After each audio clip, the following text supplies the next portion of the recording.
All right.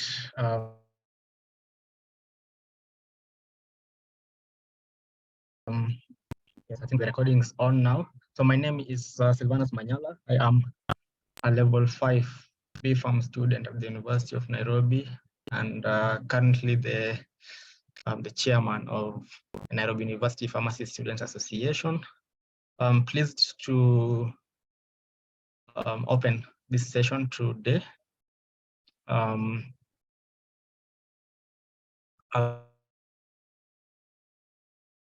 The start of the mentorship is an initiative, a project by NUPSA, to sort of address some of the concerns that our members have raised with regards to being exposed to the uncertainty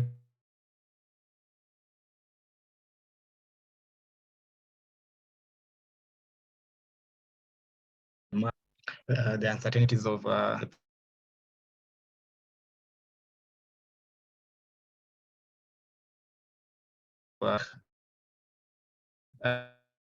and I because this is just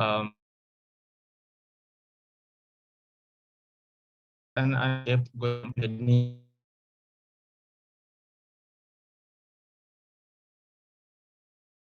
for that the January Manyala, hi, sorry to interrupt. All these topics are progressive. Manyala.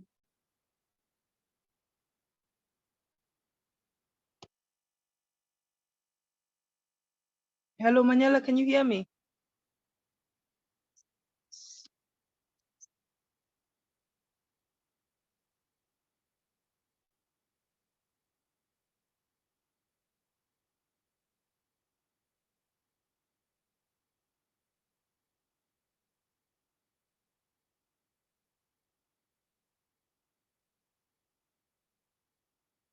Hello, did I break off?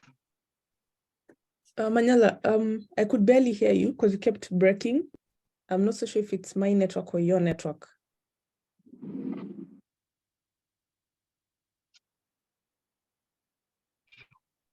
Can someone confirm if I'm audible? I'm not so sure. There was an interruption or something. Yes, now we can hear you. All right, cool.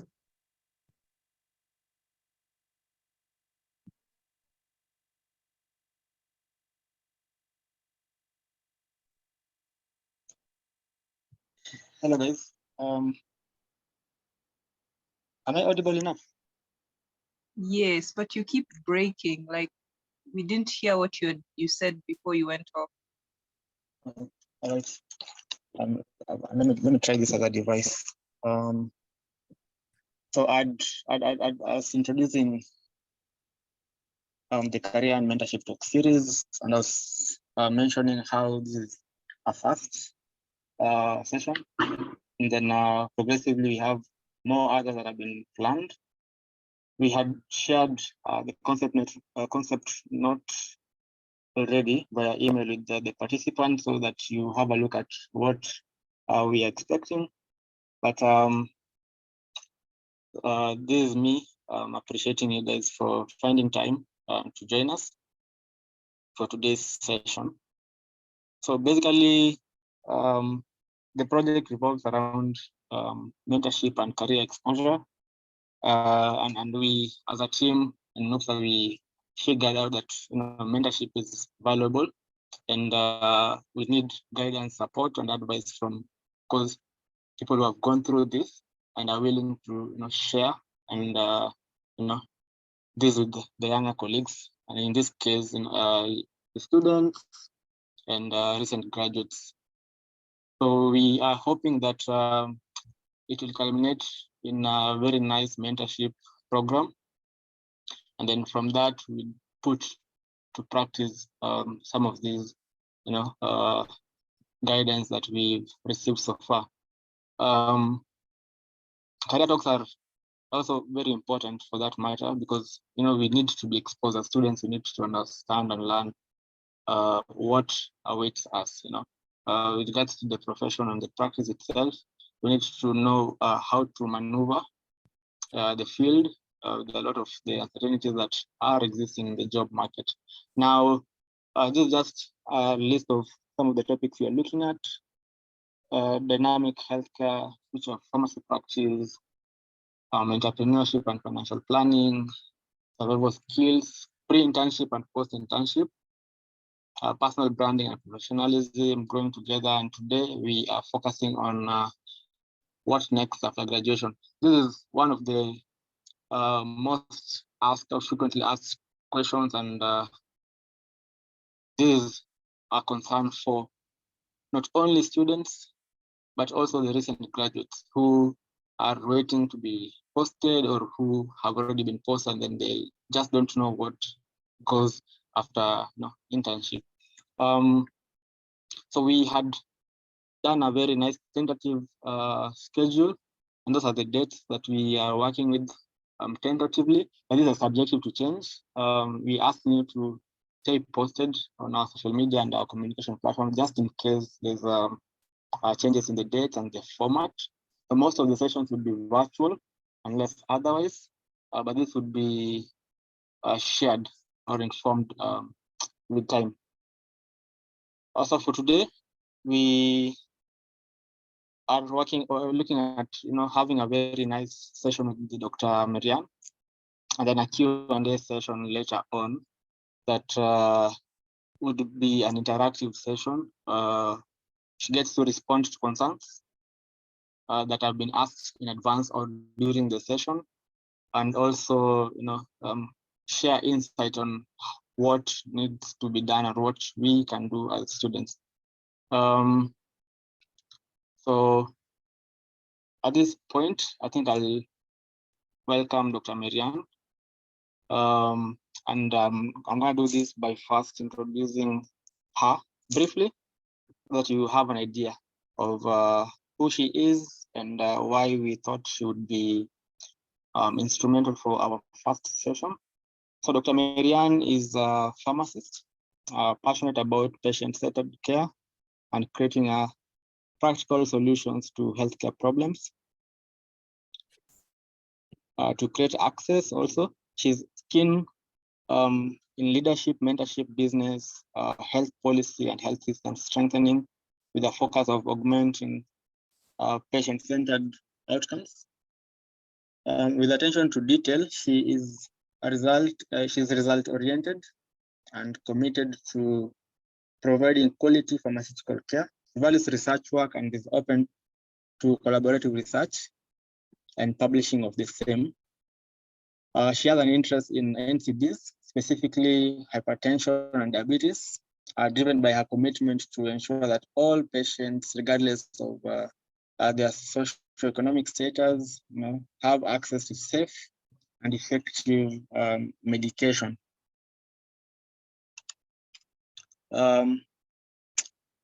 This has been made possible through her in-depth involvement in procurement and logistics to ensure that there's a steady supply of medicines and patient education programs that enhance, patients' involvement in medication therapy. Maryanne has experience with Tenwek Hospital, where she served as the chief pharmacist, also at Medicatia Hospital, where she was the clinical operations manager and also a hospital pharmacist. She is a co-founder and lead facilitator for Patient-Centered 360, which is an online multidisciplinary platform that is aimed at continuous career development through analysis of an array of medical topics and patient case studies. She's the director of medical supplies. I'm sure most of us have come across this that deals with availing medical practitioners and members of public medical devices, medical wares, reference materials, and all that. She's also the curator and co-founder of Your Pharmacist Diary, which is an online platform about the daily life of a pharmacist in all areas of practice. This is also something that I believe most of us have come across. The goal is to appreciate the unique spaces in pharmacy and open ideas to professionals on opportunities for innovation. And probably this is why we have her with us today to share more of that with students and in anticipation for the practice out there. Dr. Maryanne was recently awarded a prestigious Chevening Scholarship to study a Master of Science in Clinical Pharmacy, International Practice and Policy at the University College London, which is also, something that some of us would want to know what maybe we can do to also follow her steps. She has an MBA in from University of East London and a BPharm from University of Nairobi. All in all, she's also undertaken a course in policy formulation and analysis in healthcare at Coventry University, which is a course that explores the political process, policy development, and leadership challenges of implementing service changes in healthcare. So this is just a brief, humble summary of Dr. Maryanne. I'll let her now take charge as we hope to get the gist of what next after graduation. So Dr. Maryanne, you're welcome. The floor is yours now for the next how much time you want, probably just enough to incite us, and then after that we'll see how to proceed. You're welcome.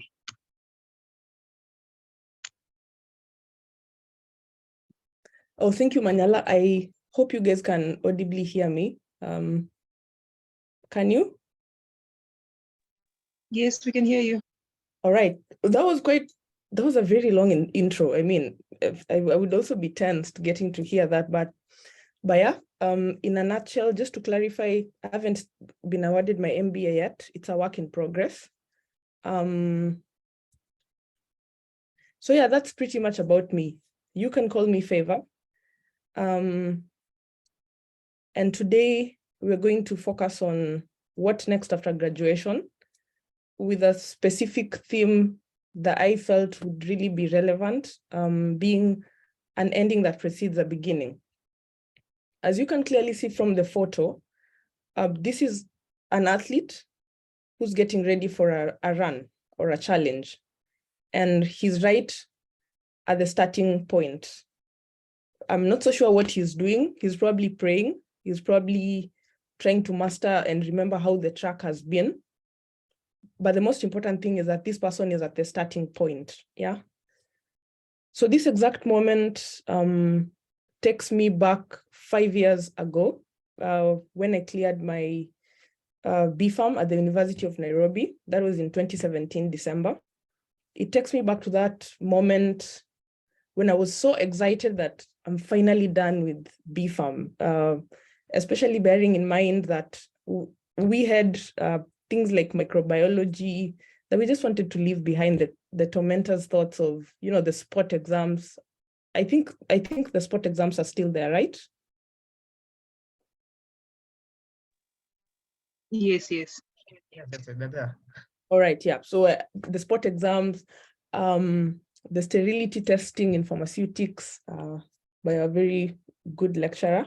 I mean, it was a nice moment getting to just know that I'm not going to be doing these intense things for probably the next couple of years. And it was a very exciting moment. But then also just to fast forward as I'm laying the foundation is that in as much as I was so excited that was coming to an end, look where we are at today. We're in the era of antimicrobial resistance. And you see that knowledge in microbiology really comes in handy because as a pharmacist, your core concern is that when a patient probably has a specific infection, you give an antibiotic that duly treats the infection, as opposed to giving a broad spectrum antibiotic to propagate the resistance. So hey ho, I know you're all excited. You can't wait to put this behind you. But yeah, I mean, let's think about it holistically. Sorry.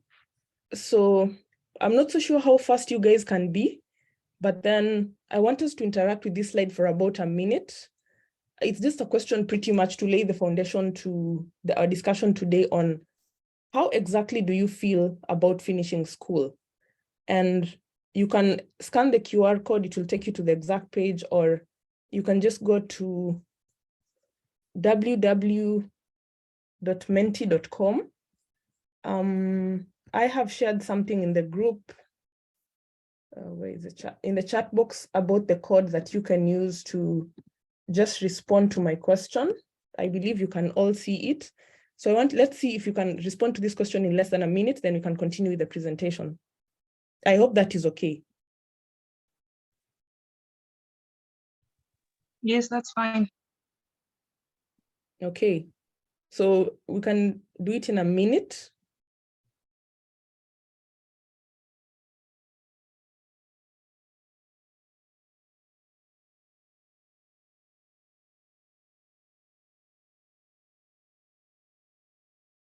Anyone has managed to access the link?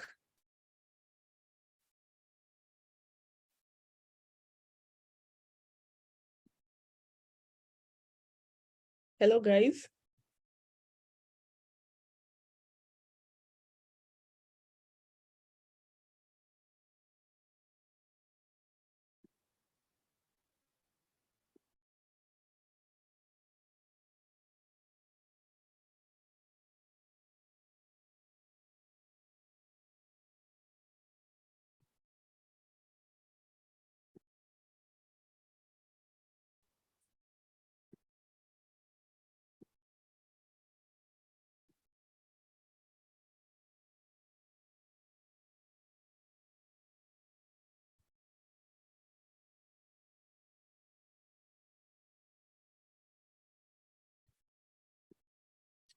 Okay, yeah, some responses are coming in. Probably 30 more seconds.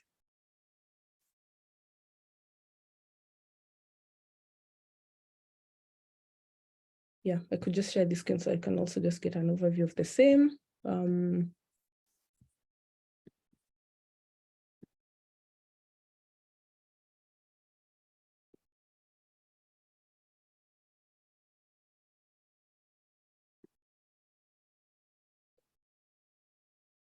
Can you see my screen? Yes, we can see your screen. Yeah, so those are some of the responses coming in. So there's someone who's really excited. There's someone who's really excited. Someone who's feeling ready, hopeful. There's someone who's feeling like a pharmacist. Wow, I like that. There's someone who's excited and nervous, excited, there's tensed, afraid.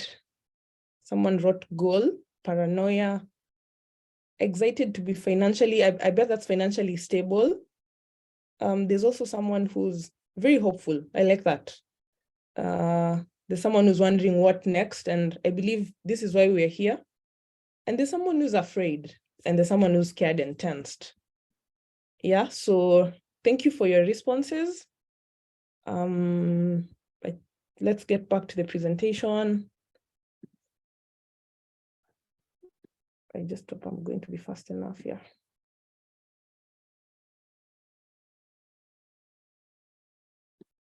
Yeah, I hope you can all see my slide. Yep, so I put up that question because I wanted to ease the tension in the room and just let you know that you're in the right place, whether you feel ready and prepared, whether you feel tensed, whether you're feeling excited, whether you're feeling like it's such a bummer, whether you feel like you know the next step or not. I mean, it's a good place to be in. And I believe that's why we're here today, to try and demystify all that and try to put you in a position where at the end of this presentation, you'll feel happy and confident enough to take on what comes. Yeah. So I'm pretty sure a couple of you have heard about VUCA. So we live in a world that is always in motion, in a world where trends are changing, in a world where, you know, what is relevant today might not be relevant in the next 30 minutes or might not really be relevant tomorrow or a year or two after. And one of the questions that I wanted to address that someone sent in the Google form was that, will what you're telling us today be relevant in the next 4 to 5 years? And to be honest, the answer is both yes and no, because things are changing. If you look at, I mentioned about antimicrobial resistance, microbes are becoming resistant. Trends keep coming up, like the artificial intelligence. The demand for clinical pharmacists keeps increasing and increasing. The demand for pharmacists in regulatory affairs keeps increasing. We have supply chain. So, I mean, we live in a very volatile, uncertain, complex, and quite an ambiguous corporate world. And that's also the world in pharmacy at the moment. So you see, you can be in a dilemma. You can be very good at business today and make very strategic business decisions, but will that decision hold 4 to 5 years, in 4 to 5 years time? I mean, you can make the best healthcare policies right now, probably to provide universal health coverage, maybe to the aging population. In 5 years time, we expect the life expectancies to be slightly increased, and probably either the people in the aging population will be more than the young people, or the young people will have been more than the aging population. You need another strategy. So in light of thinking about that, how do you really position yourself as a young pharmacist in a world that is very volatile, uncertain, complex, and ambiguous? Do you have a vision for where you want to be? Where do you see yourself in a year's time after internship? What are the kind of things that you hope to achieve as you're going into internship? How understanding do you understand the dynamics of the pharmacy practice? Do you understand where we are at as a profession? Have you tried to skim around, maybe looking for gaps or chances for you to intervene, or chances where you can come up with an idea or make a proposition? Clarity, in the sense that in a very complex world, it's very easy to get lost in everything that's happening. It's very easy to feel and say, I know most pharmacists probably who graduated 5 years ago in regulatory affairs. I mean, regulatory affairs is the next thing. Let me get a job there. It's very easy to get lost in a world that is complex and quickly evolving. And that's why clarity of who you are and what you want to accomplish is very key, even as you're coming towards the end of your fifth year program. Are you agile enough? Can you surmount the challenges that probably the profession throws at you, life throws at you? I mean, in as much as the world is also moving, life is also happening. So you really can't get to say that you're at a point where you feel you're parking your life and you're continuing growing your professional life, or you're growing your professional life at the expense of your life. You need to strike a balance in all these things to be highly effective and to also just get the most out of the profession. And as Louis Pasteur said, I'm 100% sure most have been interested in him because he's a scientist. After making so many trials, he said, chance favors a prepared mind. So opportunities will always be there. So an opportunity can either get you flat-footed, or an opportunity can either get you prepared and make you feel empowered enough to make a solution. Yeah. So what next after graduation? So I divided the presentation into 3 main bits. I want us to reflect. I want us to look at the actual transition, and I want us to touch on internship. I'm very cognizant that there's a topic called the survival skills post-internship. And during internship, someone will probably delve into detail on the internship option. But I felt it's important to just give you an overview, considering you're transitioning from the BPharm 5-year program to the internship. So when you get to reflections, like I said, this moment takes me back to the very exact moment I was in 5 years ago. So we were posted for internship in May the next year, 2018, having graduated in 2017. And my first rotation was the hospital rotation. And I did my hospital rotation at the Moi Teaching and Referral Hospital. So then there were all these stories that we used to hear, especially from the cohorts that had gone before us. The Moi Teaching and Referral Hospital is very intense. You ni amachopi, ni watu specific. When you go na mchezo, that's what they used to say. So there was that aspect. Am I really qualified? Maybe you're tempted to look at your clean farm grades and you're like, oh my God, this is, someone else prefers this, and someone else is better. But then at that point in time, we were required to, yes, submit our transcripts, but in addition to that, write a motivational letter as to why exactly you wanted to do your internship at the Moi Teaching and Referral Hospital. Considering, honestly, I really enjoyed CleanPharm during my undergrad. So I told myself, I mean, let me try, it doesn't really hurt. So let's put a pause to that. I will give the remaining part of the story as we move on. So reflection. Reflection is simply looking back at a moment that was really profound in your life and looking through what are some of these lessons that I can deduce from them, and how can I get to move forward from this, and how can I get to move forward from this and learn the most that I can from this experience. So what was the exciting moment during your BPharm? What was your most challenging moment? And I probably would give just a chance to one person to say what they feel is the exciting moment, either in school, during your lectures, or most importantly, during the BPharm program. Which units do you enjoy the most and why? And for the units that you didn't enjoy, was it a matter of attitude, or it's just because probably the exams always got you off guard and you didn't have enough time to prepare for them? Well, I don't know what your story or your take on that would be. So maybe just one person. I can give the floor to one person to tell me the most exciting moment so far, another one to tell me the most challenging moment. Manyala, random volunteers.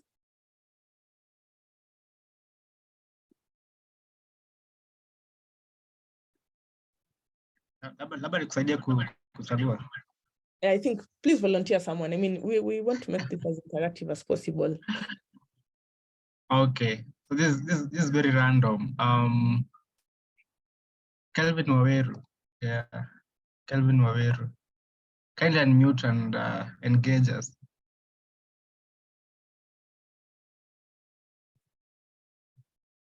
Just one exciting one, just one, not even two, just one.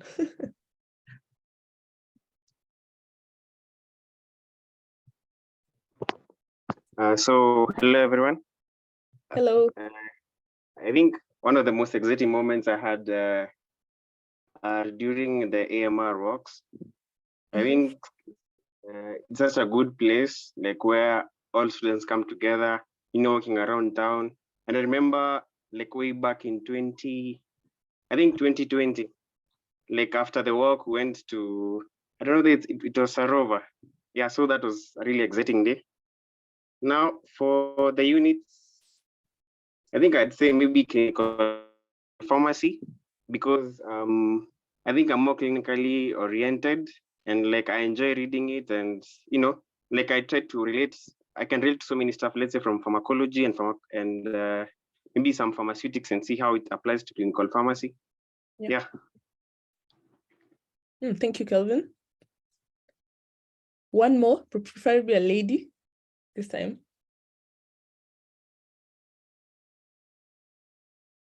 Can I pick on someone, Manyala? Yes, feel free to do that. Yeah. I would want to pick on Sandra Ayabei. Oh, Sandra go around. Chebet. Yeah, she is.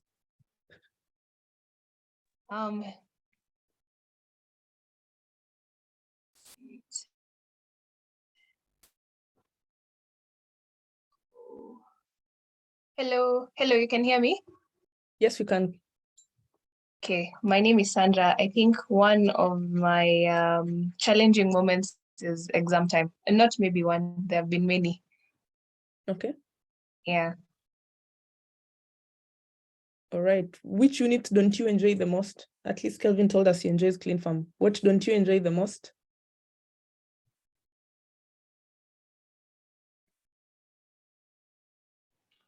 I would say PharmChem sometimes.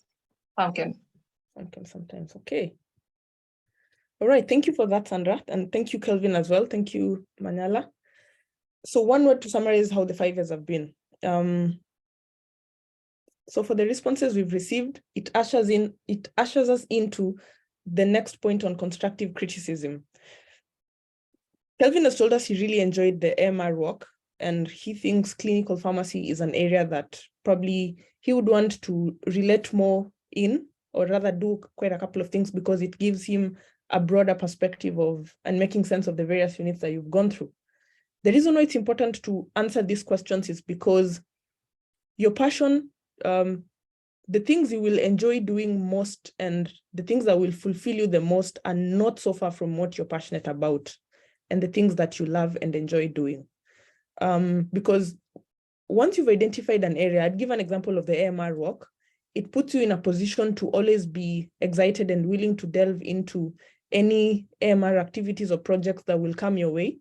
And I'm sure you've all heard of the quote that it's easy to, when you're seeing yellow, when you're thinking of a yellow color, it's very easy for you to spot someone in a yellow dress, to spot a yellow car, to spot anything that is in yellow, because that is a thought that you're entertaining. So please, let's think about how the 5 years have been really, and have a candid discussion with yourself. In the interest of time, I won't really engage a lot of us to answer the questions, but have a candid one-on-one moment with yourself. What did you enjoy most? What did you like about a specific unit? Probably you didn't even like how the lectures were delivered. Maybe that's an opportunity for you to start thinking of academia, because it's very easy to identify a gap and an area that there's insufficiency based on who you are as a person, what you're passionate about and what you don't like. So think about constructive criticism. Is there anything that could have been done better? For the PharmChem or for the exam times, yeah? I know the BPharm scheduled exam times are really back to back, and I don't think that has really changed over the years. So as a person, do you think there is something you can do about that? And you see, part of growing as a young pharmacist, it's not just thinking that my role is pharmacy and being a pharmacist and that comes to an end. A pharmacist is a leader. A pharmacist is someone who takes proactive changes to lead, proactive changes to make a difference, and proactive steps to solve problems. So is there anything that could have been done better? A good example would be giving a constructive criticism to your lecturers at the end of the program through your suggestion boxes. I know most people usually look at that suggestion box in the School of Pharmacy and they're like, probably there are people who are best. Probably Manyala is the one who should put in that note in the suggestion box. I mean, he's the NUPSA chair after all.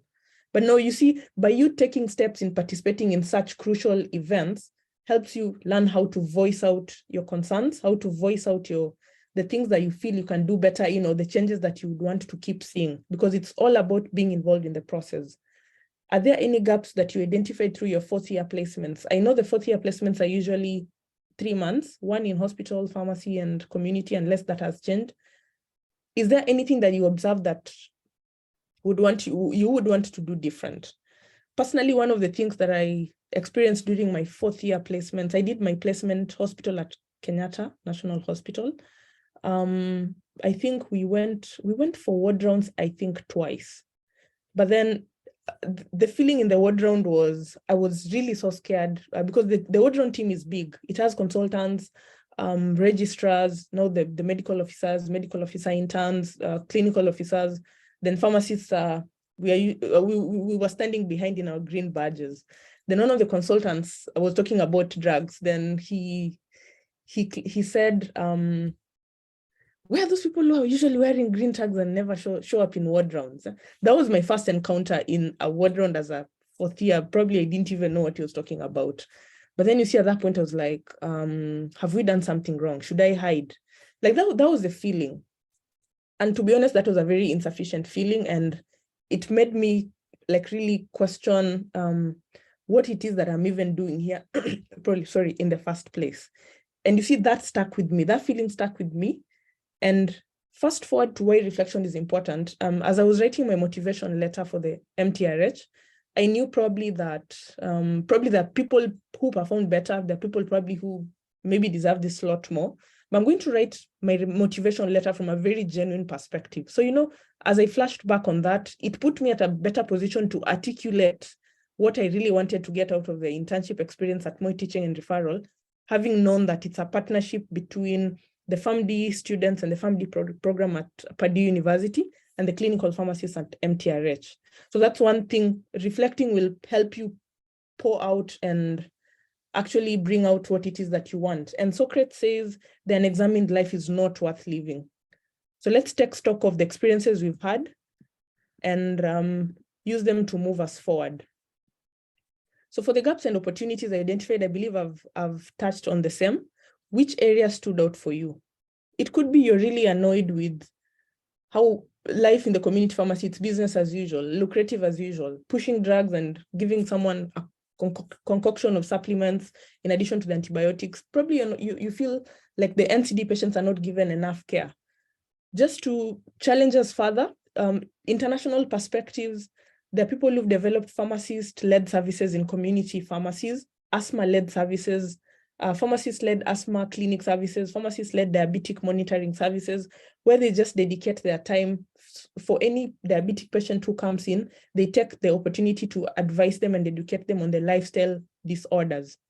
Someone may be sitting there and saying, isn't lifestyle modifications the role of a nutritionist? That's a good question and that's a good thought, and you may actually be right. But then you see also lifestyle diseases, like as you're moving and developing through the NCDs and seeing how many people are getting diabetes, you also get to realize that there's so many people in the pre-diabetic range with one extra risk factor, or it's a matter of time before they develop and get to the diabetic state. So as pharmacists, in the spirit of being proactive, we are focusing on these people in the pre-diabetic range to advise them on lifestyle modifications and what they need to do so that they do not get to the diabetic range. That's also a role of a pharmacist. That's what you can do. So what areas stood out for you? What can you do about it? Do you feel you have the capacity to do that adequately? If not, have you identified a pharmacist or someone who you think you can engage or someone who you think you can reach out to? We have LinkedIn. Another thing that you should also start doing within the break, but we'll cover it during the transition, is setting up your LinkedIn account and your LinkedIn profile. LinkedIn is an area of professional networking.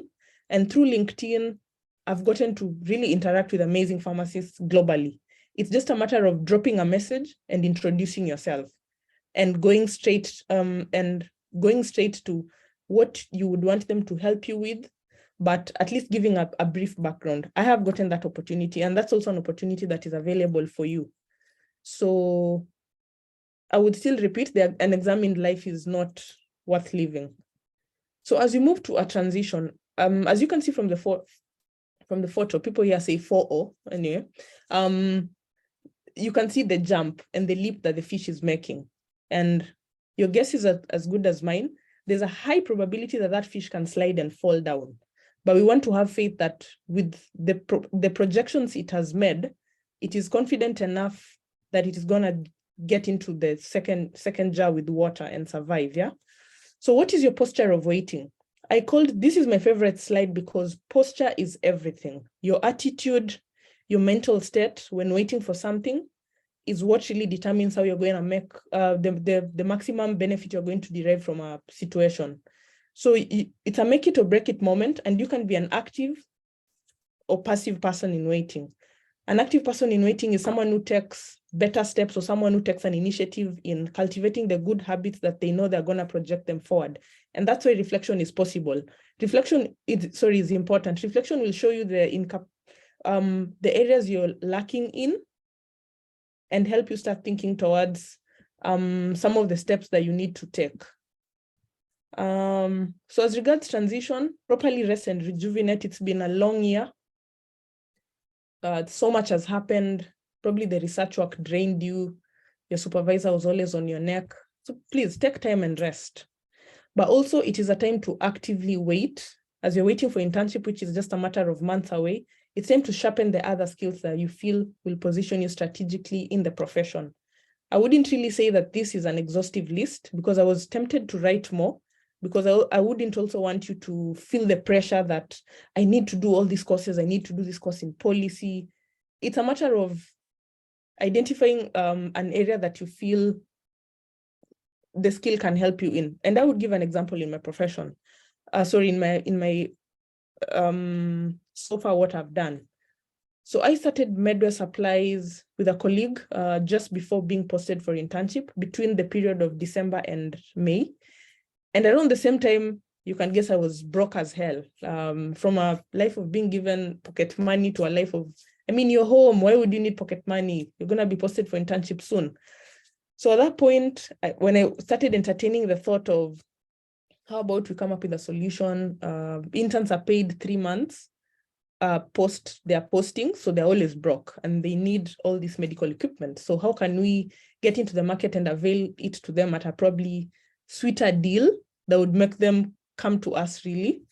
So around the same time, I personally did web development, website development, and a bit of the search engine optimization, though I didn't finish the search engine optimization. So as I was doing that, my main aim was I want to learn how to make my own website. I want to learn how to do all these things on my own so that in the future, I don't really need to hire a website developer and someone who needs to keep maintaining my website. I want to be in a position to always update the things that I want to update on my website without utterly depending on someone. So that is one of the courses I did during my break before internship, yeah? And also one other thing that I was thinking about during that time, I was really looking at how fragmented the pharmacists are, probably in our country, from the young pharmacists to the mentors. So then the feeling was, these senior pharmacists really never reach out to the younger pharmacists. But the question though that I wish I would have asked myself then was, are we young pharmacists doing something to attract the attention of the senior pharmacists, or are we reaching out enough, you know, for them to even be able to bother to be there for us? So I also did a short course, it was a certificate in probably life skills and communication, which I felt came in handy because in clinical pharmacy, and if you're in a hospital setup interacting with people, you need to learn how to communicate your ideas. You need to learn how to communicate your ideas when you're upset. You need to learn how to communicate your ideas when you're feeling like someone is stepping on your foot, when you're feeling like your rights are being infringed on, when you're happy, excited. It's all a balance, professional communication.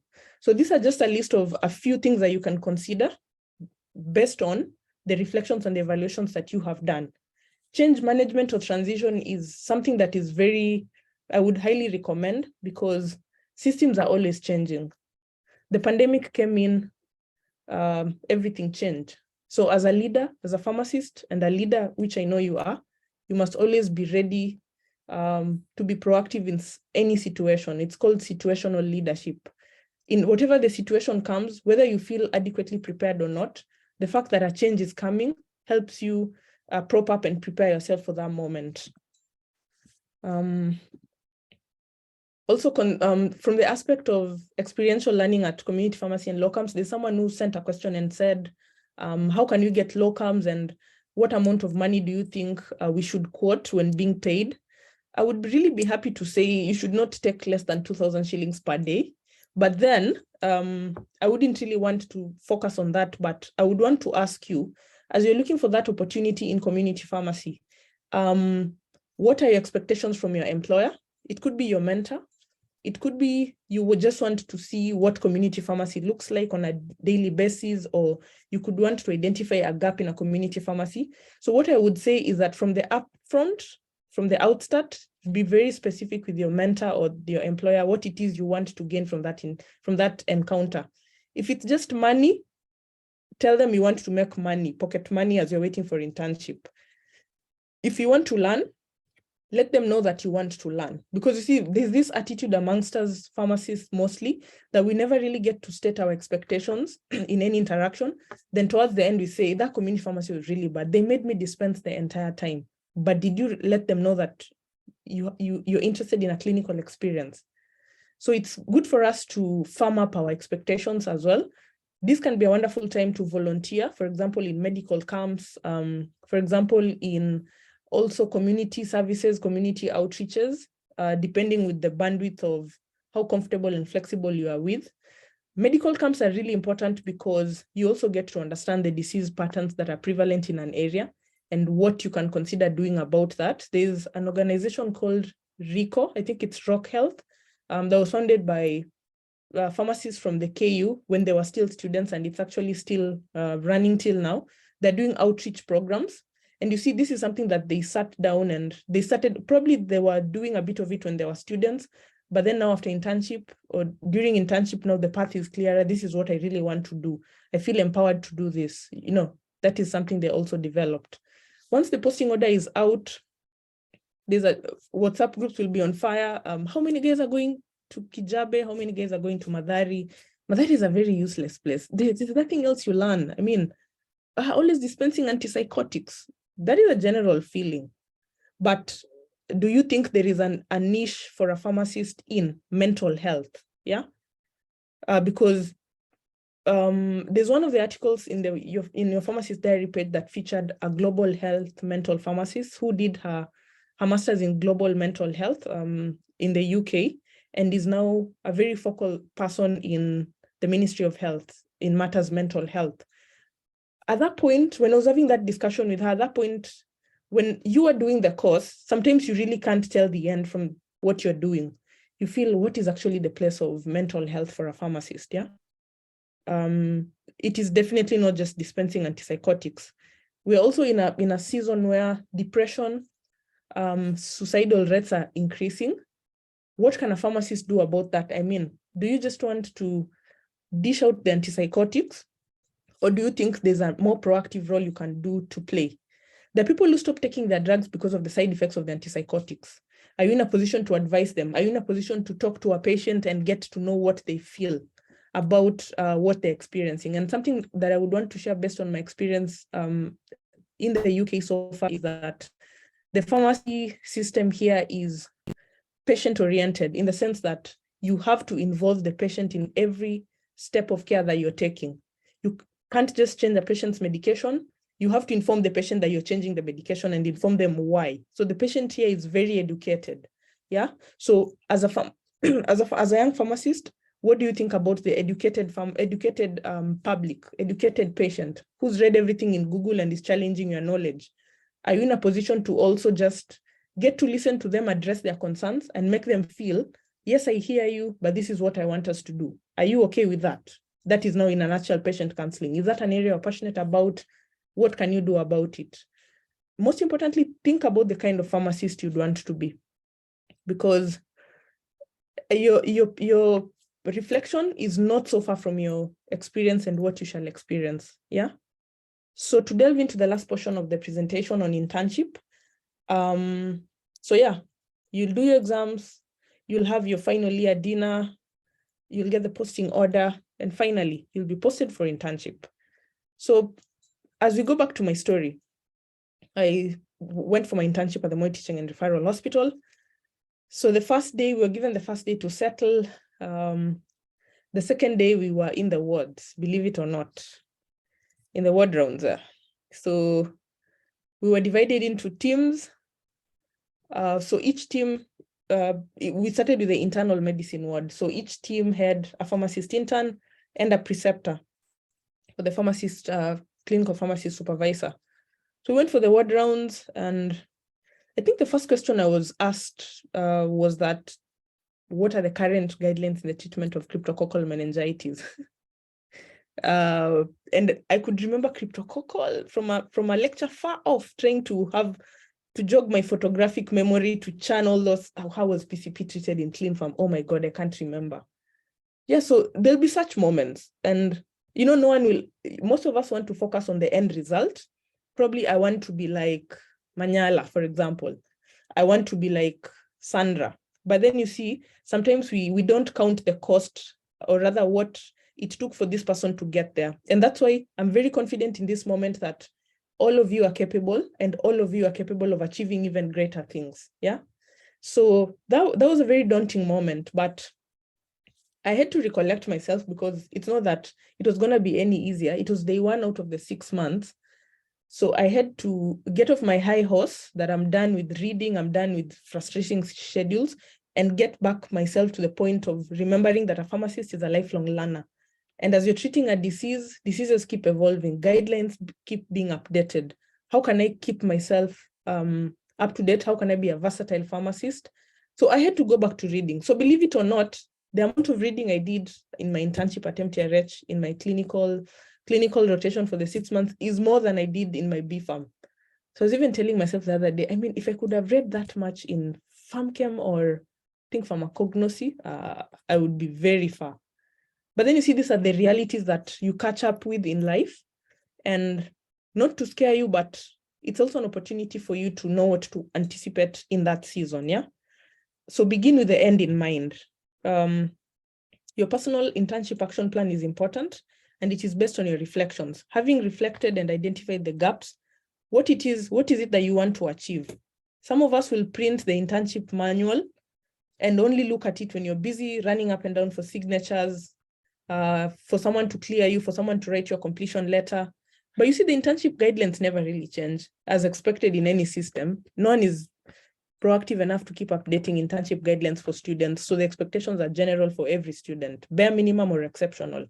But then you see, you have to identify your needs. As you're going to hospital, maybe you want to learn more about the HIV clinic.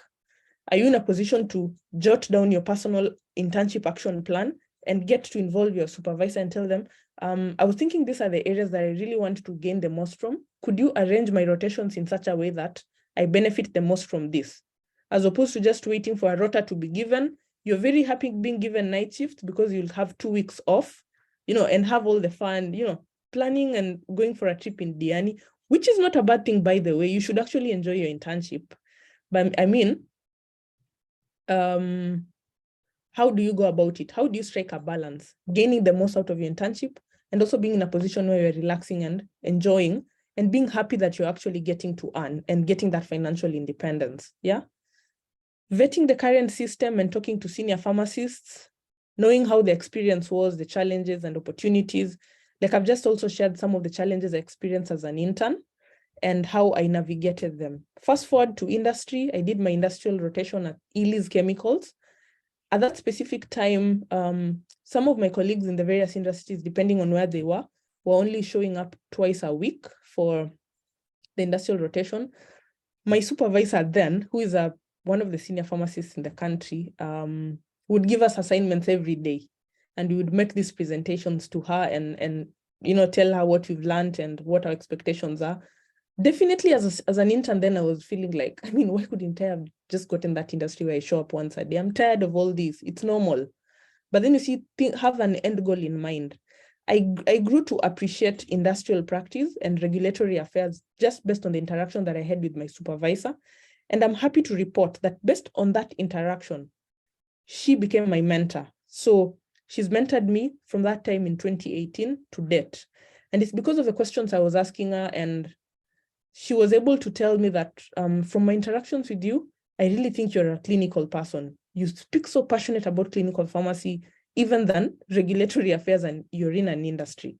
So you see, sometimes you need that extra push and you need to talk to this person who will actually get to see where your interests are and try to point you in the right direction. And to be honest, I'm really happy that I had that conversation with her because it helped to start aligning my thoughts. Like, you could be a person who wants clinicals, and that's okay. You'll be told, why do clinical pharmacy for 3 years in Kenya? Come and dispense in the ward, dispense in the pharmacies that never have drugs. But then you see, that doesn't have to be your narrative. In your own small ways, you can start making a difference. And if you make a difference and you make the noise in the right places, trust me, that's usually the beginning of an evolution. And that's how change comes about. For people who are bold enough to consistently do that which they believe is right. Yeah. Be a problem solver. Think interventions. What can be done about it?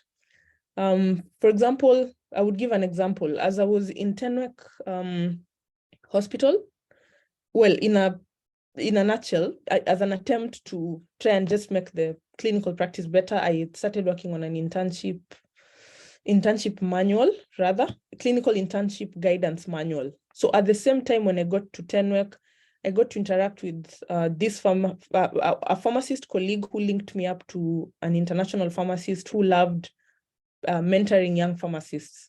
So we would have a call every 2 weeks, and I would tell him about an exciting case that I've experienced in the hospital.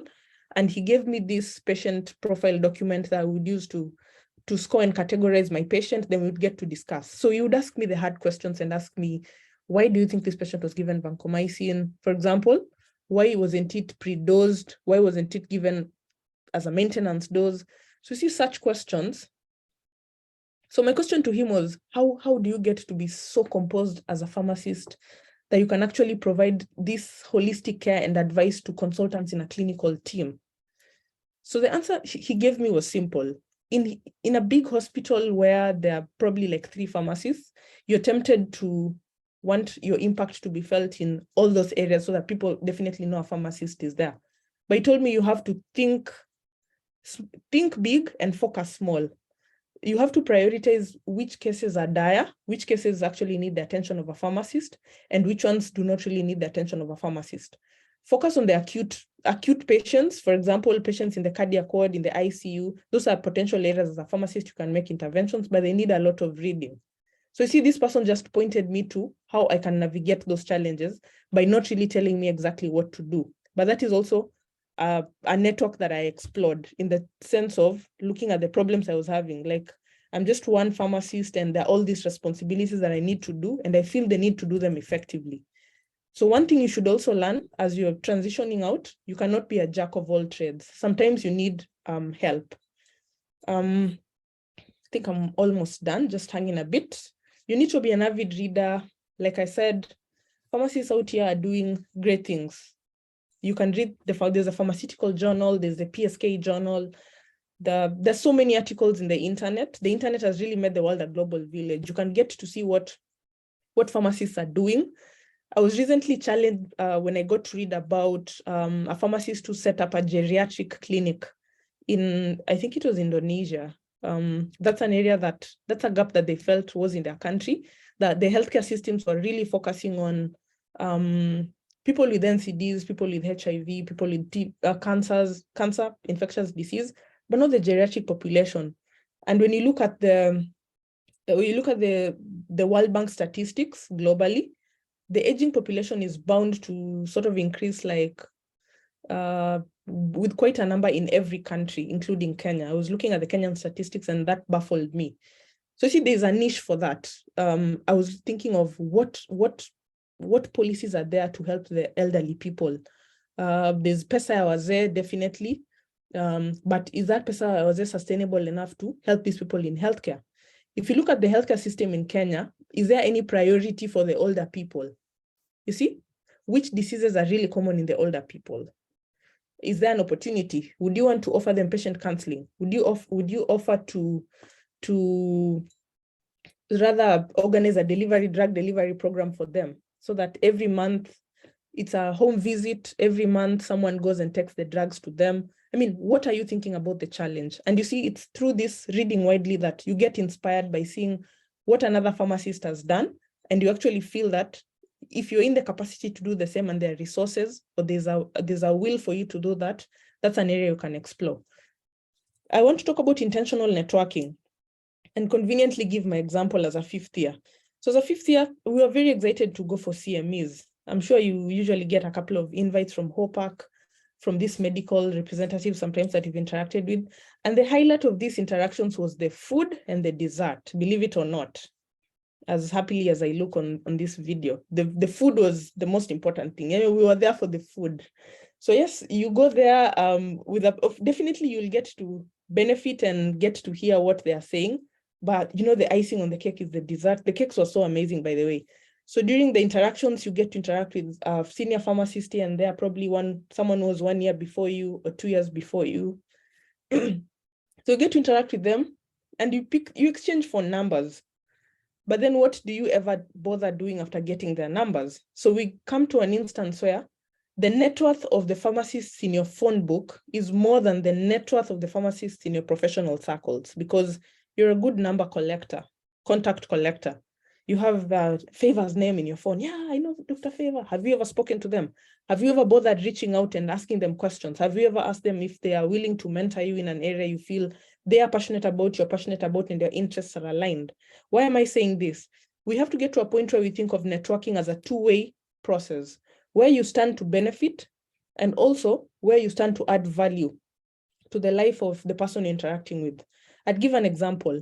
If you know a senior pharmacist who is interested in geriatric care, for example, and that is an area you want to proceed on, a good point to start would be you introduce yourself. After getting the contact, to introduce yourself and say, I'm a young pharmacist and this is an area I'm interested in. And I know that based on what I've read about you, this is also an area you're interested in. Do you have any research, probably material, or are you currently doing any active research that you need help with? You see, that's a good point to start, because if someone brings you on board on a research they're doing or data they're collecting, it puts you at a better position to get to actively learn from them. And that's just how a mentorship conversation can start.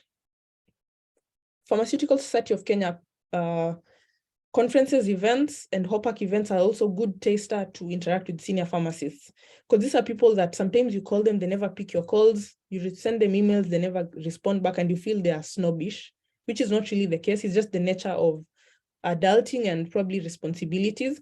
So it's a nice environment to talk to these people when they're relaxed, get to know their ideas and all. As I'm also winding up my presentation, developing a culture of peer reviewing each other's work is good. Peer review is where you tell your colleague to assess you, to assess how far you've come or if you've actually achieved your objectives. So having come up with an action plan, why not go the extra mile and say, hey, Manyala, I know you're doing your internship at probably Mama Lucy, and I'm doing mine at the Coast Provincial Hospital, and these are my objectives. So I want you to hold me accountable. And I've also just remembered that the UN students are usually given a chance to choose their hospital rotations and ballot in class. This is the time to start thinking about the hospitals you'd want to go to, where they probably, if you're interested in clinicals, if you're interested in oncology, to look up and find out from the previous interns what they experience, so that you also choose an internship center based on your experience and not based on how proximal it is to your comfort zone. There's usually that temptation that I won't be chucking money for transport here. I mean, home is just at the backyard. Yeah, I can be going home for lunch. That is very good, but you know, there's no free. They usually say there's no free lunch. You have to pay a price for everything. So this is the time to start looking around for those options. Start weighing. You could be coming from Homa Bay like I do, but then you've heard that the Coast General Hospital has very good internship, and you take a leap and you go to the coast and see what it has to offer. After all, Homa Bay will always be home. So I want us to think out of the locality, think out of your comfort zone, and think out of the things that would be most convenient to you, because there's never really growth in a comfort zone. Proactive mentorship means reaching out to your mentor, like I mentioned. You can be allocated mentors, a list of 10 mentors. Then someone is like a typical student. I'm talking like a typical student. This guy never reaches out. He doesn't even want to organize these meetings. You are a lifelong learner. Plan. Engage this person in good time. Find out when they are free. They give you the time slots. Book one appointment with them. Talk to them about the challenges you're having. Be proactive in your desire to even make this mentor, or to let the mentor know that you're interested in being mentored. Then I would also talk about having a global mind, more of demystifying thinking locally and just thinking about what is in Kenya. Pharmacy is happening in Zimbabwe. I would give you a very interesting story. There are definitely stereotypes that we usually have. And having spoken to a pharmacist in Zimbabwe who is by the way doing a very good job, he's called Zanga. I published his story in your pharmacist diary. It's called Zanga Musakuzi. He's developed this app that is on Play Store that links patients to the pharmacies around them, the vet services around them, the places where they can get COVID vaccines around them, and the places where they can get various quick medical attention based on geolocation. So this is an app that he has developed, and he's earned several business accolades based on that discovery, and probably that going the extra mile in that. So data, IT is also an area that you can consider doing. Are you passionate about IT? How can you make the learning experience for the pharmacy student or for the internship person, more realistic?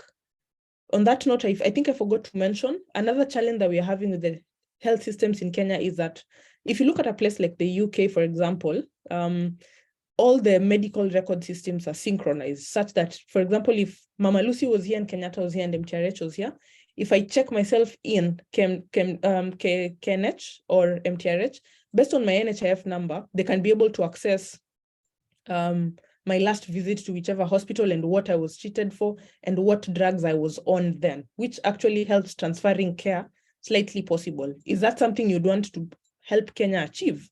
Because that's a project that you can even engage the Ministry of Health and tell them, this is something I want to come up with, and this is a solution that I have. Global, international perspectives on healthcare. Most importantly, I'd like to sum it up with a favorite story of mine. The verse is indicated there in Luke. It's called Counting the Cost. As a builder and someone who wants to embark on a project, do you just wake up one morning and say, like, hey ho, we're building a bungalow, yet you just have sand and you want to build a bungalow? Or do you sit and actually project and approximate how many bags of cement would I need, what it is that I would want to do about this, and grow the practice and build my house and build my glass house? So wise is the pharmacist who takes this time not to feel overwhelmed by what they're thinking other people are achieving out there, but to actually believe that having gone through the same BPharm 5-year program and being equipped with how you have been equipped thus far, you have it within you to structure your mind, you have it within you to structure your goals, you have it within you, within our shaky healthcare systems, you have it within you to come up with solutions that would work for us. We have to get out of that mentality of believing that there's something out there that I would achieve better that is not in my country. So start with where you are. It's still a long journey.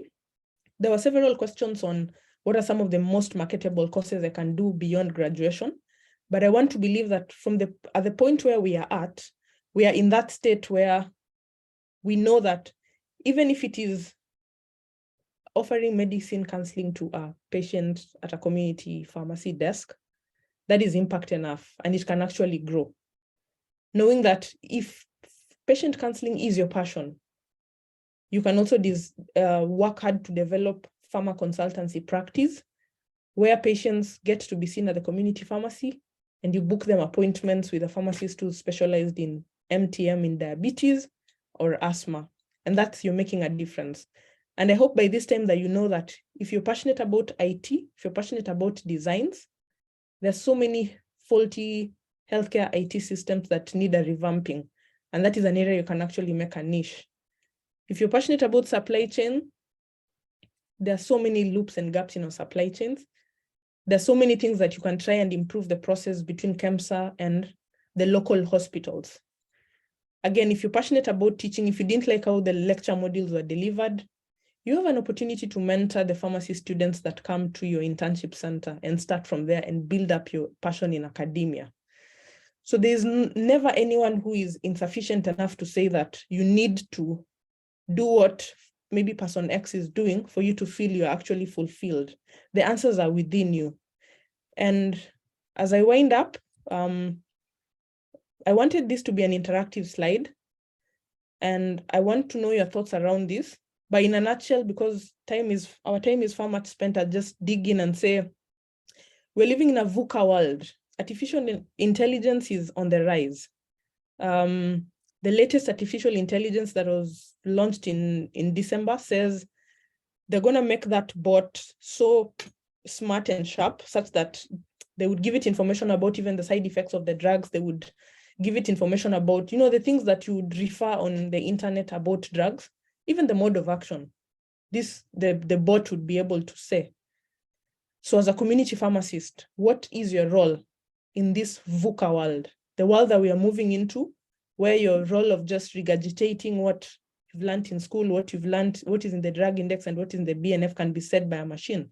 How do you position yourself strategically to provide community pharmacy service in a manner that is impactful, but also in a manner that is fulfilling to you as an individual?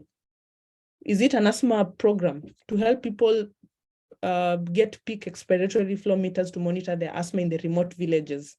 Do you want to write us a paper on that and get funding to improve healthcare asthma care in the hospital you'll go to? I mean, it's a world of endless possibilities. And as I conclude, this is what I want you to remember.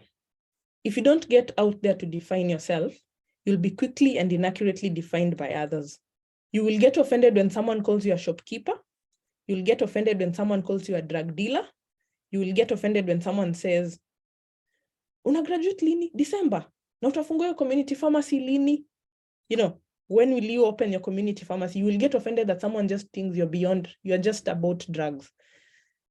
So you have to get out there by all means and get to define yourself, get to develop and show people that this is what I want to be identified with, yeah? As we even remember the 5 R's, yeah? Resilience, be resourceful, responsible, ready, and develop a culture of reflection. Reflection just doesn't stop at BPharm 5 after graduation.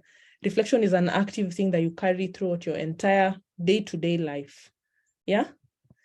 And as I finish, I want us to do this poll again. How do you feel about finishing school? It is my hope that I have delivered. It is my hope that I've addressed most of your concerns, but you can also feel free to interact with us or with me during the Q&A session that we are launching next. But in the meantime, you can, let me just share that question again. Sorry.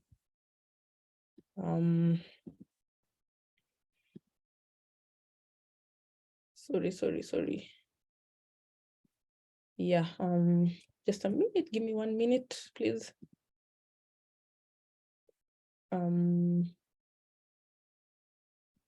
Yeah.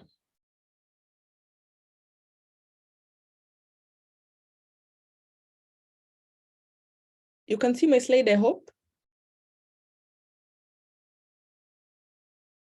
Hello, can you see my slide? We can. Yes, we can see. Yes, so the Menti code is up there, 714-61580. How do you feel? It's your last day of school. I mean, how do you feel about finishing school?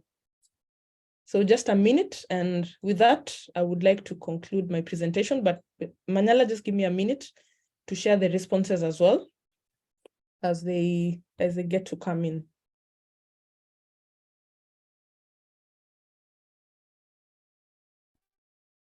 Okay, just a minute.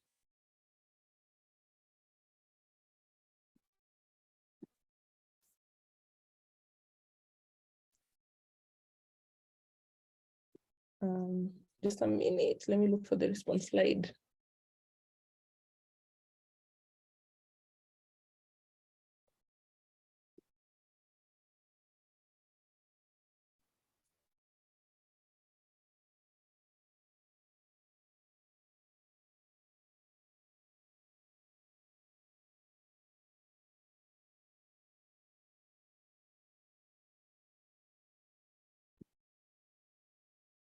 Okay.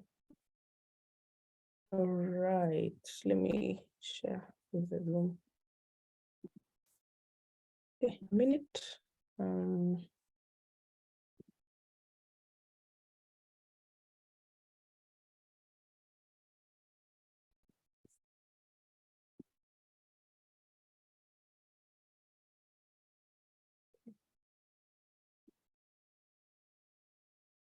For some reason, I'm not getting that slide. Okay.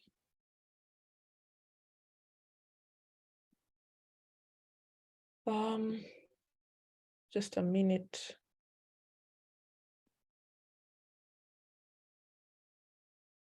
Yeah, it's this one.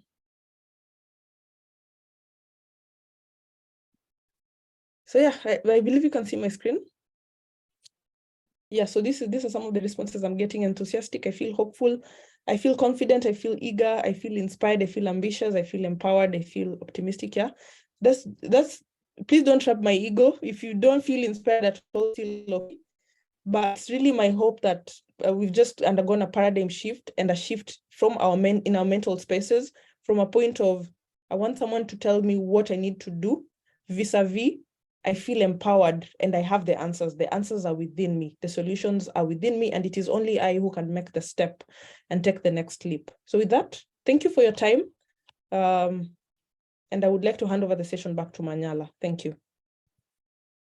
Yeah, thank you so much, Dr. Favour. I'm glad that you managed to cover so much within the limited time. I also like to mention that, I'm not so sure if I missed this earlier on. Most of the participants here are, of course, finalists, but there's a mixture of other students from fourth year, third year. We have even recent graduates who haven't been posted and those who have been posted. So maybe those in junior classes don't understand the question about how they feel about finishing school, but I'm glad that still the message sort of applies because there's an overlap in all these. These topics are relevant to all of them. Yeah. Yeah. So, but thank you so much for that. Maybe at this point we get to hear from the participants. If anyone would like to unmute and maybe pose a concern, a question, feedback in whatever form, please feel free to do that.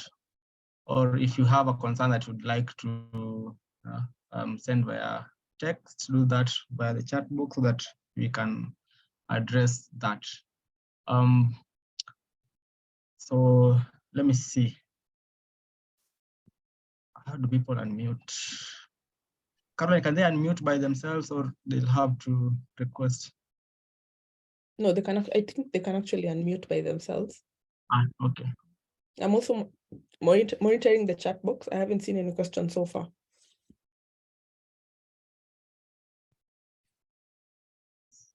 I don't know what this communicates. Does it mean we've conclusively responded to the questions that were submitted by the form?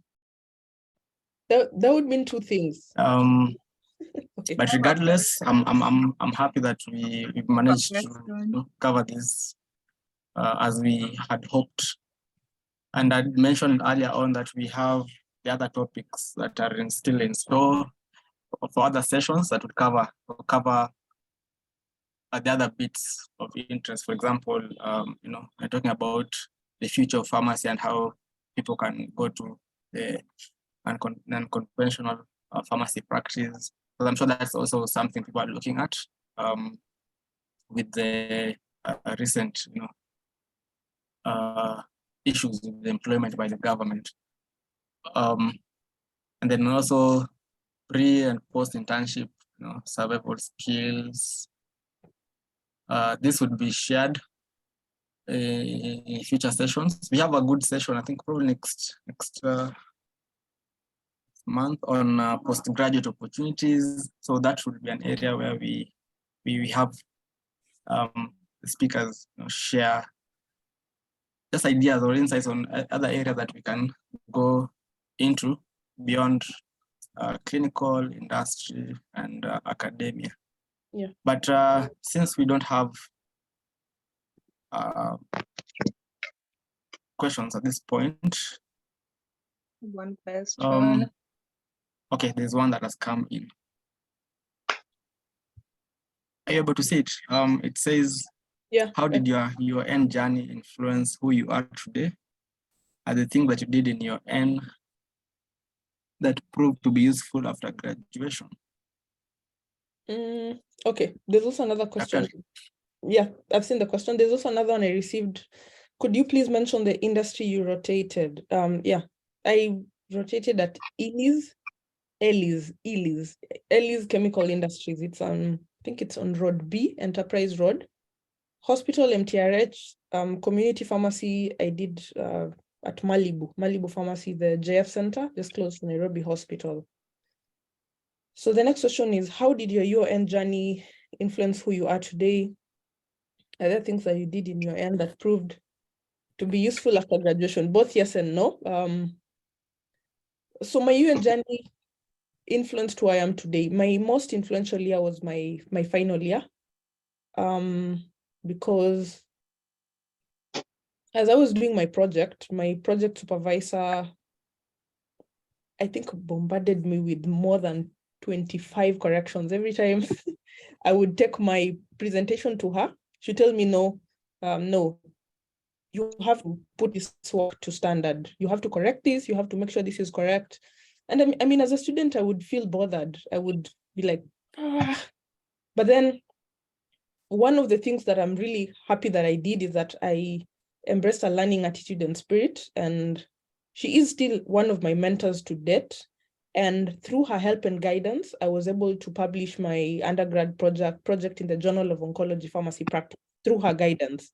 So why am I saying that this influenced who I am today? I'm really passionate about research, and I want to believe that my groundwork and development for the passion in the same was through that journey, even through the process of getting to publish my journal.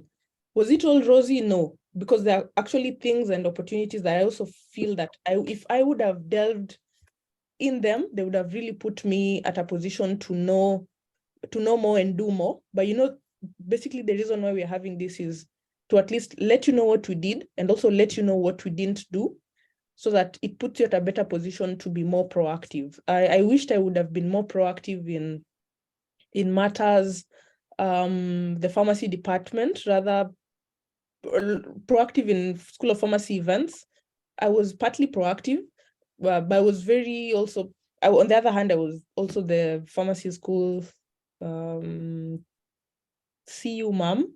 So that's one thing that I also did that really helped me develop my networking skills, because we used to organize annual visits to one of the children's homes, and the contributions pretty much usually came from the School of Pharmacy.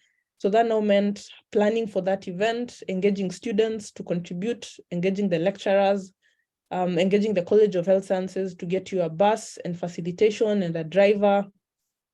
And I wished I could have done more of those activities in terms of maybe NUPSA calls for an event, or NUPSA announces there's going to be an event. I mean, just being proactive in the planning process, because that's how you also develop your project planning skills. And you see also the aspect of inclusivity. The reason why I say I wish I could have done that better is if you develop an aspect of being inclusive in events that call for your attention, it puts you at a better place to be able to know how to fight for, in future, to know how to fight for your place in the practice, your place in any society, and also get to know who you can contact to and which heads you can put together to achieve a goal. Like, for example, the pharmacy is undergoing a lot of disruptions, and I'm not so sure if you guys have witnessed, but I sometimes kind of tend to think sometimes pharmacists, we are fragmented in terms of we'll heckle on Twitter, on Twitter. And then when it comes to the actual event, or even the actual NUPSA event, people have vanished. So it's good to develop that aspect of inclusivity and participation.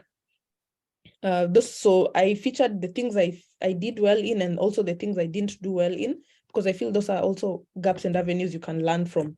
And it also gives you the ability to, gives you the ability to learn how to articulate yourself by interacting with your peers. Yeah. I'm not so sure if I've answered that question well, but probably you can let me know. But that's what I can say about it. Nice, thank you so much. I think that was from Caroline. So I am, Caroline, niweke host kidogo, but thank you so much for creating time, Daktari. I'm pleased that we managed to pull this off as a start, and I'm hoping that the participants would join us progressively for the other sessions. Okay. And also, of course, in the background, we'll be having these conversations on, how we, or you as a recent graduate and a pharmacist can support and mentor students in currently in session, those who are to graduate at the end of the year, and all that. But I'm also, I think we'll be able to share the slides with the participants after this meeting, so that they can maybe for their reference go through it and see maybe generally miss out on. And of course, the recording will also be available for future reference. I'm trying to share my screen. I'm seeing a question here. Could you please share your presentation and your email for those who may like to reach out? Okay. Manyala has the presentation, so I believe he would be able to share it with you. But I think, yeah, yes, please. Yeah, I also have a question. So now that you're in London, I wanted to, in the UK, I wanted to ask how you find the difference in training and practice, and how the difference is compared to now that you've worked here and now that you're there and you can interact with, how you see the difference, and is places we should aspire to, places we can look like we can change, especially in the practice. Okay, that's a very good question. Thank you for that. So what are some of the things that I've noticed here from the outset? First thing, the patient has to be involved in the journey, in the sense that you must have a shared agenda with the patient when talking to the patient, whether it's in terms of giving medication counseling, whether it's in terms of asking for the patient experience. You must have a shared agenda. The patient has to know why you are doing whatever you are doing, or why you want to give them the advice that you're giving. I'll give an example.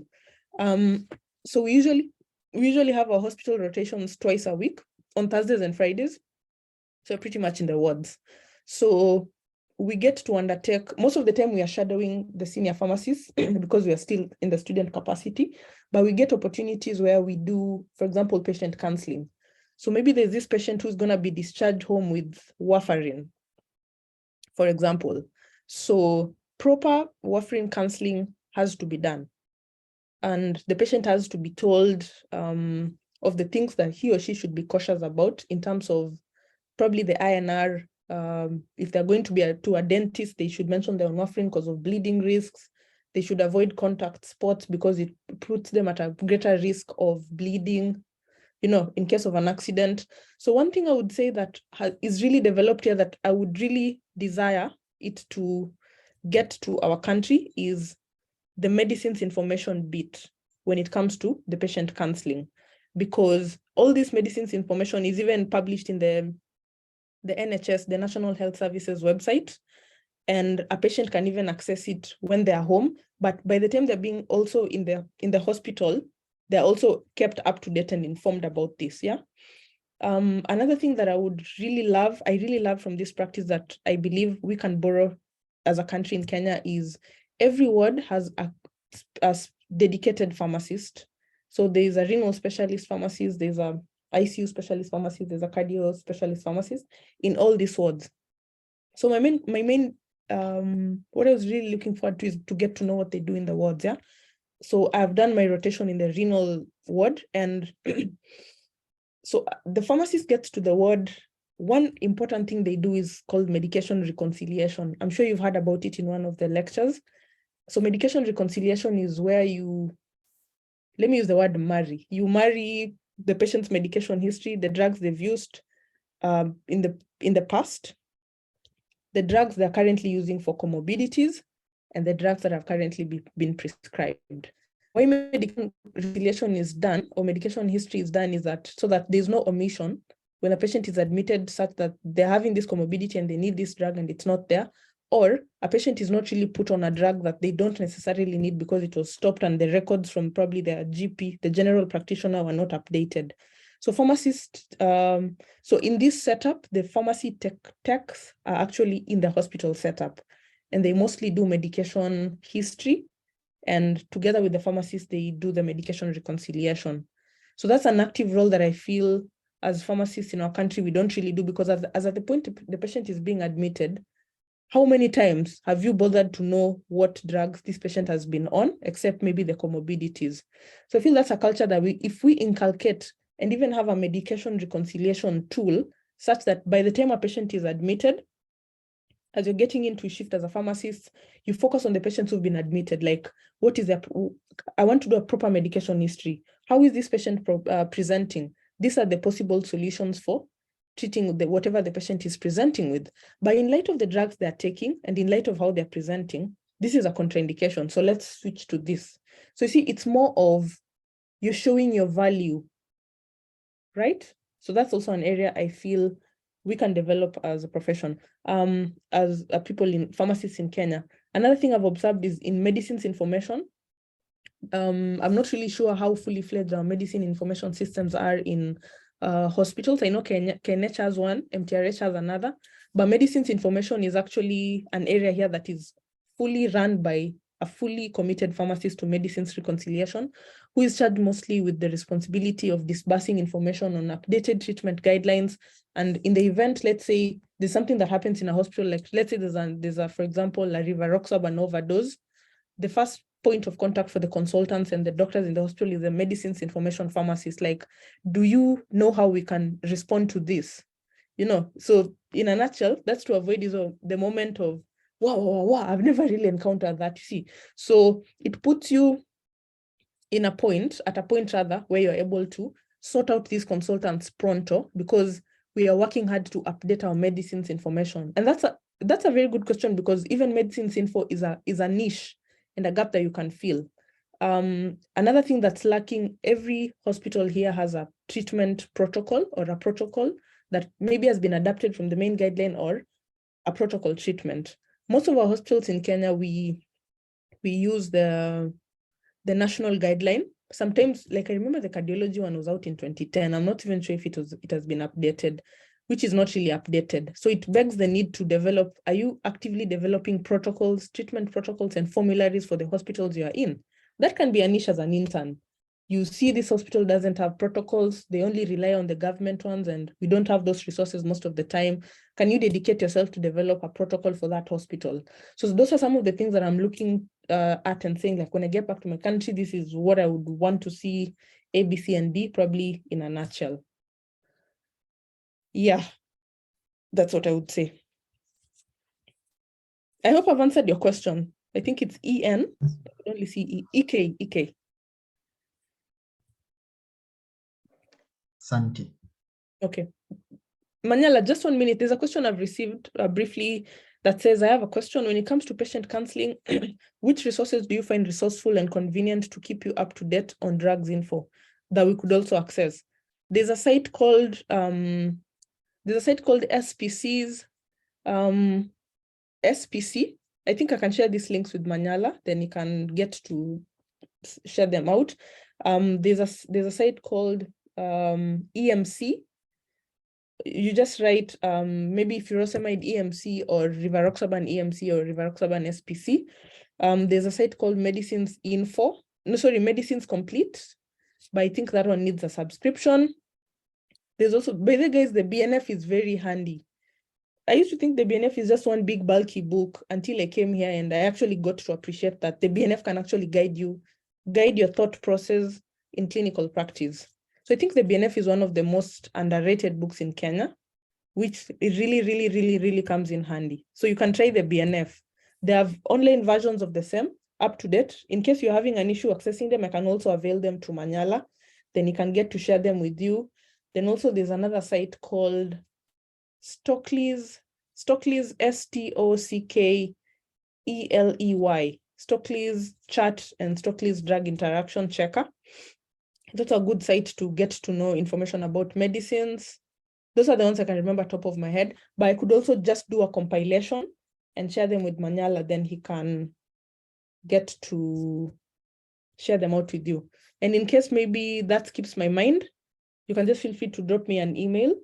And also just to mention, in case you need mentorship, please get in touch with Manyala, and then we can organize how I can get to do that for you in case you are interested. Yeah, so back to you, Manyala.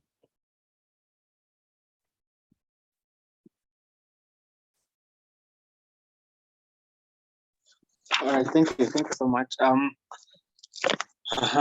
Hope we've not